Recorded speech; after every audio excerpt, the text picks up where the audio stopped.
And there's a fire that I won't slay. There's a fire but no fire brigade. Help our souls tonight, we are losing this fight. Oh, help our souls tonight. There's no one on our side who's gonna help our souls tonight. 더 깊은 이해를 위한 10분 시작하겠습니다. 지난 시간에 춘추 전국시대 이야기를 했는데 오늘은 전국시대 이야기를 좀 하려고 합니다. 전국이라는 용어는 당대에 있던 말이 아니고 한나라 때 유항이라는 사람이 전국이라는 책을 썼어요. 여기서 비롯돼 갖고 춘추시대, 전국시대라는 말을 쓰기 시작한 거죠. 주나라 왕실의 위계 질서는 천자, 그리고 그 밑으로 제후, 그 밑으로 경대부, 그리고 사, 그 순으로 이어지는 위계 질서의 정치 체제인데 춘추 시대 때는 그 위계 질서가 이 명목상으로나마 지켜지던 시대입니다. 그런데 춘추 시대 때 강국이었던 진나라에서 아주 큰 변고가 일어나죠. 진나라를 지탱하던 6대부들이 있었습니다. 이 범씨, 그리고 중행씨, 그리고 지백, 한씨, 위씨, 조씨가 있었는데 그 중에 지백이 가장 영향력이 큰 이 가문이었죠. 이 지백이 범씨와 중행씨를 물리칩니다. 세력을 확장하고 그리고 나서 조씨를 물리치기 위해서 한과 위씨에게 사신을 보내서 같이 연합을 해갖고 조씨, 당시 조양자라는 사람인데 조씨를 공격을 하죠. 근데 전쟁이 길어지면서 서로 지쳐있을 쯤에 그 조씨가 지백을 도왔던 한씨와 위씨한테 사신을 보내서 지금은 지백이 강하기 때문에 당신들을 데리고 나를 공격하고 있는데 내가 망하고 나면 그 다음에는 너희 둘, 한씨와 위씨 너희 둘이 당할 차례다. 그렇게 이야기를 하는 거예요. 맞는 말이잖아요. 그래서 전쟁 중에 한씨와 위씨가 지백씨를 배신합니다. 그래서 한과 위와 조가 힘을 합쳐갖고 당시 제일 진나라에서 힘이 세던 지백을 죽이고 그가 소유하고 있던 땅을 다 차지하지요. 그러면서 당시 진나라가 한씨와 위씨와 조씨로 3등분이 돼서 나누어지죠. 앞에 지도는 전국시대 때 지도인데 조나라와 위나라와 한나라가 있죠. 원래 조나라와 위나라와 한나라가 다 하나의 진나라였어요. 진나라. 근데 그 진나라가 이 세 명의 대부에 의해서 나라가 나뉜 사건. 이게 기원전 453년입니다. 이제는 실력만 있으면 힘만 있으면 신하가 군주를 패하고 본인이 그 자리를 차지할 수 있게 된 거죠. 만약에 453년에 조씨와 위씨와 한씨가 나라만 차지해서 왕이 됐다면 그냥 저 나쁜 사람들이 자기들이 모시던 군주를 죽이고 배신했구나 이게 끝났을 거예요. 근데 50년 후에 403년에 주나라 왕실에서 이 조씨와 위씨와 한씨를 공식적으로 제후로 인정을 합니다. 주나라가 불의한 정권에 대해서 명분 없는 정권을 인정하는 순간 그 정권은 명분이 생긴 거죠. 결국 이거는 모든 사람들한테 어떤 영향을 주냐면 어떻게 해서든지 권력을 잡고 군주가 되면은 결국은 인정받을 수 있다. 그런 마음을 심어준 거죠. 결국은.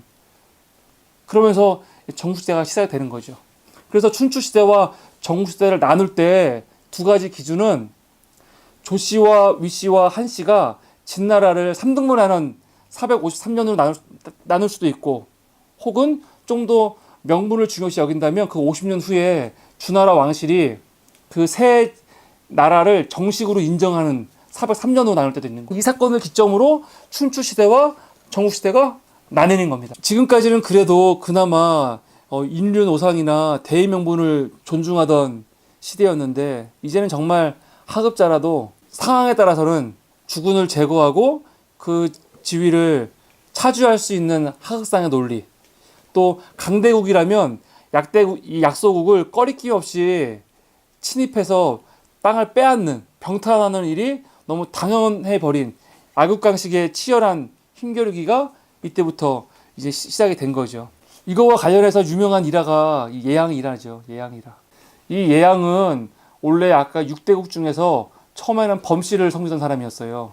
근데 거기서 바로 대우를 못 받았어요. 그리고 그 다음에는 중행씨를 섬겼는데 거기서도 대우를 못 받았어요. 그런데 지백이 이 예향을 알아보고 예향을 굉장히 극진히 대했어요. 지백은 원래 제일 힘이 센 사람인데도 불구하고 예향을 굉장히 극진히 대했어요. 예향이 되게 고마웠죠. 더군다나 지백이 조 씨를 치기 위해서 한 씨와 위 씨한테 사신을 보내갖고 설득을 하잖아요. 설득을 하러 간 신하가 예향이에요. 예향은 이렇게 중요한 일을 나한테 맡기는 것에 대해서 군주에게 굉장히 고마운 마음이 있었죠. 근데 결과적으로 두 나라가 배신해서 조양자가 자기 주군인 소백을 죽였잖아요. 근데 소백은 평이 안 좋았던 사람이에요. 원래 좋은 사람이 아니에요. 그렇게 좋은 군주가 아니에요. 나쁜 사람 평을 받던 사람이거든요. 그런데 예향의 입장에서는 자기를 알아봐주고 자기를 선대했던 사람이잖아요. 그래서 선비는 자기를 알아주는 일 위해 죽고 여인은 자기를 기쁘게 해주는 일을 위해 화장을 한다. 이런 말을 이제 하면서 복수를 하려고 다짐을 하죠. 조양자를 죽이기 위해서. 아주 유명한 일화예요, 그게. 그래서 어떻게 하냐면 이 조양자한테 접근하기 위해서 노비 행세를 해요. 노비 행세를 길거리에서. 그러면서 허드렛일 같은 걸 하면서 결국 조양자 집에 화장실 칠하는 일 같은 걸 맡는 역할을 하면서 이 변소에 숨었다가 조양자가 왔을 때 죽이려고 준비를 합니다. 그러니까 이 변소 일을 맡기까지 굉장히 많은 일이 있었을 거 아니에요. 구차한 일들. 근데 변소에 숨어갖고 있는데 조양자가 변소에 왔다가 살기가 느껴져가지고 이상하다 해서 신하들을 보내니까 거기 있던 이 남자 예향을 뒤져보니까 몸에서 이제 칼이 나온 거죠. 그래갖고 자초지종을 물으니까 나는 지백한테 은혜를 받은 사람이어서 복수하려고 한다. 그러니까 조양자가 이미 죽은 군주를 위해서 이렇게 충성하는 신하를 보니 정말 훌륭한 신하다, 현인이다 해서 안 죽여요. 조양자는 비록 지금 이렇게 말하니까 조양자가 마치 지백을 죽이고 진나라를 갈랐잖아요. 그래서 되게 나쁜 사람처럼 보이지만 조양자는 되게 정치를 잘하는 사람이에요. 백성들을 위한 정치를. 그러니까 이런 인격이 있는 거죠. 그래서 놔줬어요. 놔줬더니 예향이 다시 복수를 할 계획을 세우죠. 왜냐면 첫 번째 계획은 사람들이 나를 알아봤기 때문에 실패한 거기 때문에 나를 알아보지 못하도록 어떻게 하냐면 옷으로 몸을 막 칠해요. 몸에 옷을 칠해갖고 몸을 나병환자처럼 만들어요. 그냥 분장이 아니야. 진짜로 몸이 나병환자처럼 된 거예요. 그리고 자기 목소리를 듣고 알아듣는 사람이 있으니까 숯을 먹어서 목소리를 다 변절을 시켜요. 그러니까 목소리도 내 외양도 완전히 변절. 근데 놀라운 건 뭐냐면 길거리에서 거린 행사를 하고 있는데 자기 부인이 지나가요. 일부러 부인한테 가고 구걸을 해요. 근데 부인이 못 알아보고 돈을 줘요. 그래서 그때 예향이 이제 됐다 말을 먹는 거죠. 기가 막힌 거죠. 난 예향이 가설이 없는 사람인 줄 알았어요 처음에. 그래서 근데 가족이 있는 사람이에요. 가족이 있는 사람인데 자기를 알아봐주는 일을 위해서 죽는 게 선비의 마땅히 해야 될 일이라고 하면서 이게 복수를 하는 거예요.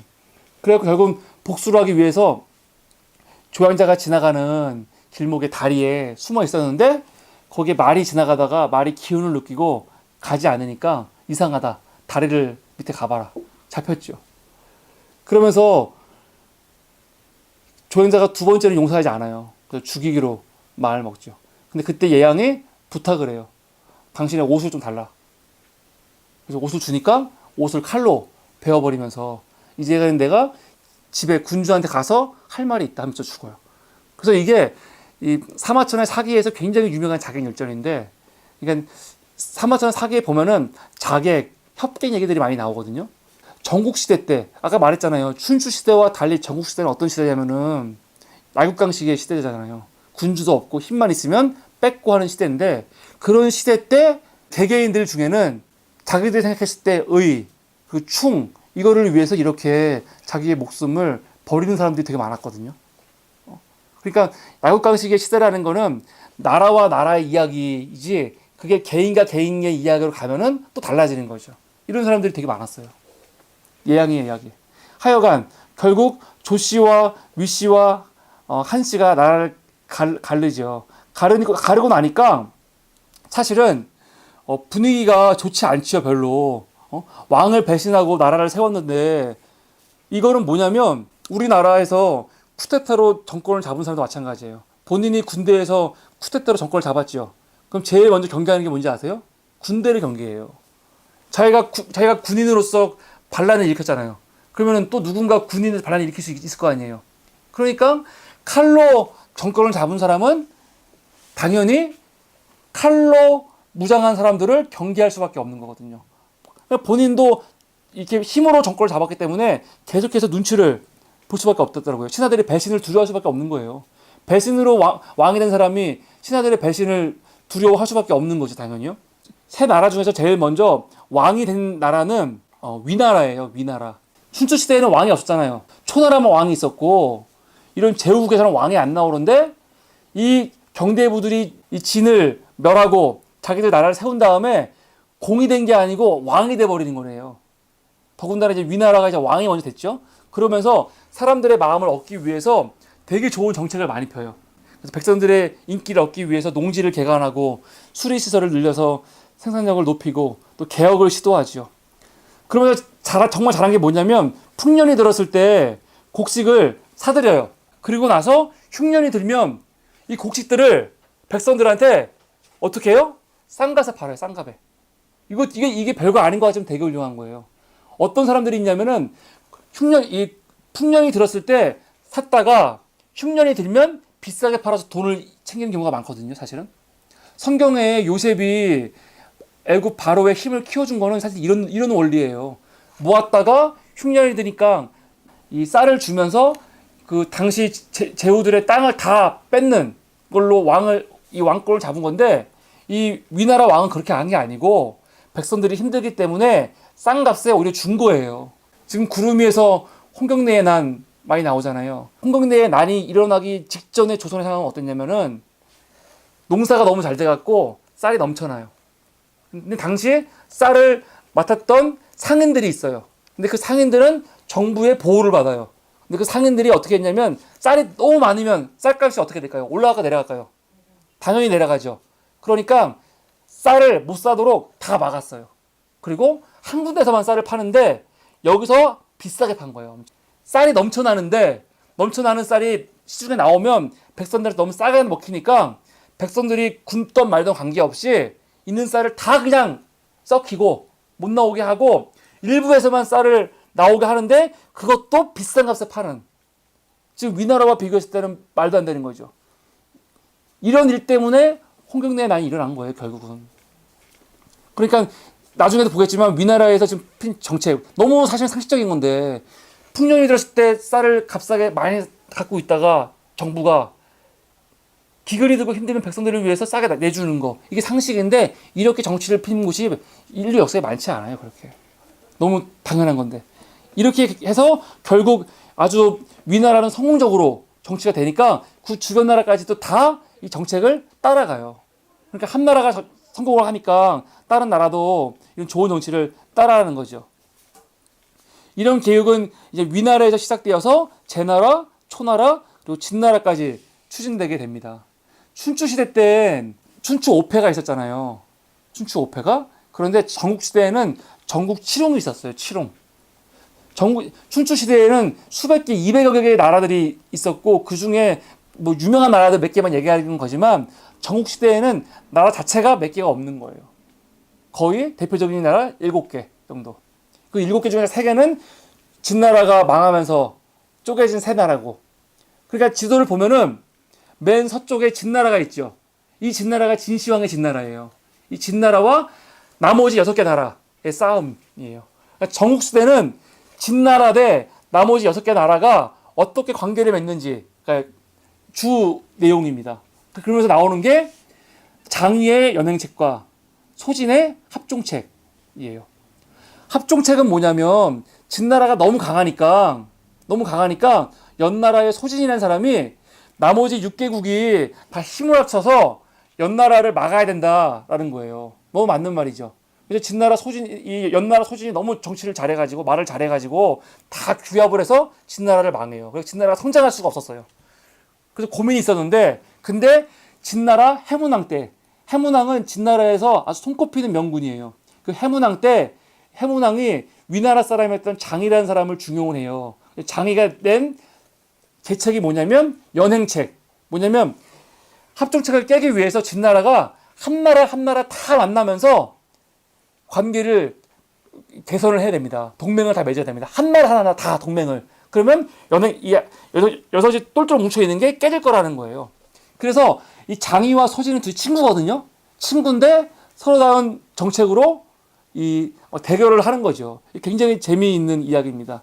근데 결국 마지막에는 이 진나라의 해문왕이 죽으면서 해문왕의 애들 무왕이 왕이 되면서 이 무왕이 장이를 싫어했어요. 결국 장이가 위나라를 떠나죠.